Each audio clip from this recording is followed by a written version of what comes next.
is the showdown in the Sunshine State, a tight three-way race for Florida's U.S. Senate seat, where situations like the Gulf disaster are becoming big election issues.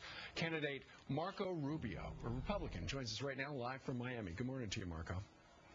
Hey, good morning. I was down in Florida, actually in Miami last week, and people were wary that the oil would be arriving on the eastern shore within weeks or months, and people are frustrated by the administration's response. Would you say that's accurate? I do think that's accurate. We're certainly watching these press conferences of desperation by Governor Jindal in Louisiana and worried that that's going to happen here in Florida, the slow federal response. There's already such loss of trust in so many institutions in America, including the federal government.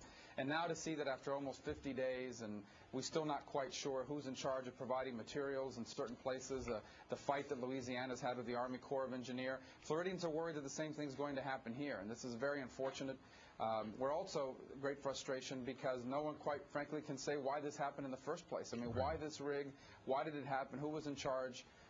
All of these things are starting to mount, and so absolutely the level of anxiety is starting to grow every day here in Florida. And especially since just a couple of days ago, some of the little tar balls started floating ashore in the Pensacola area, and they worry that now they're going to impact the western shore of Florida as well. Would you say there are any particular mistakes that are glaring in your mind as to what the administration has done incorrectly? Well, just let's watch again what's happened in Louisiana, where time and again the governor had to fight with the Army Corps of Engineers, begging to have those berms built. That never happened, didn't happen in time. Their wetlands were ruined later on. So now I think there's fear that what's the response going to be in Florida? Is the response going to get here in time? Are they going to get ahead of the curve in terms of what's going on? All these sorts of things are on the minds of Floridians as they're watching this. And of course, these news reports are devastating. As people watch these news reports regarding the impact of oil in Northwest Florida, they start making cancellations. We were with a fisherman about 2 weeks ago, and they were starting to see cancellations before any of this was happening.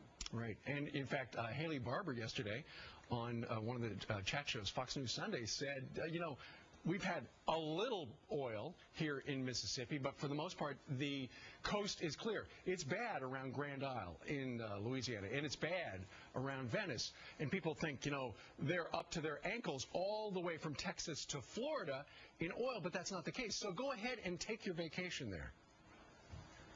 Yeah, we still want you to come to Florida. We have plenty of beautiful beaches, including in Northwest Florida. Unfortunately, we're starting to see some impact from this. We fear it's going to get worse. We hope the federal government will be ahead of the curve on it. But absolutely, still come to Florida. Our beaches are beautiful all around. Okay, there you go. Let me talk to you for a second about a new Gallup poll. And, as a U.S. Senator, you would have to be worried about the U.S. debt level. There's a new Gallup poll out right now that shows that people are, the federal debt and terrorism are now tied. We had been so worried about terrorism for so long, and now the fact that the debt worries so many people says what about where we are? It says we're in a lot of trouble. It says the United States of America and its government spends more money than it takes in. And Americans get it. They understand what happens to governments, to families, to businesses, to people who spend more money than they make. They go broke. And that's where this country's headed, especially as you're watching what's happening in Greece and now Hungary, throughout Eastern Europe and Western Europe. And they fear that we are next. And they're absolutely right. America is on the verge of a debt spiral, and it needs leadership in Washington to keep that from happening. And the number is we're now over $13 trillion. The debt is larger than the gross domestic product. That's extraordinary. The debt is larger than the GDP. And we can tell you that very few times in history have we seen that happen, but we're pretty sure it's not a good thing for your economy and for your country. All right. I'm Marco Rubio, who's running for Senate down in Florida. Sir, thank you very much for taking a little time out of your Monday to be with us. Thank you.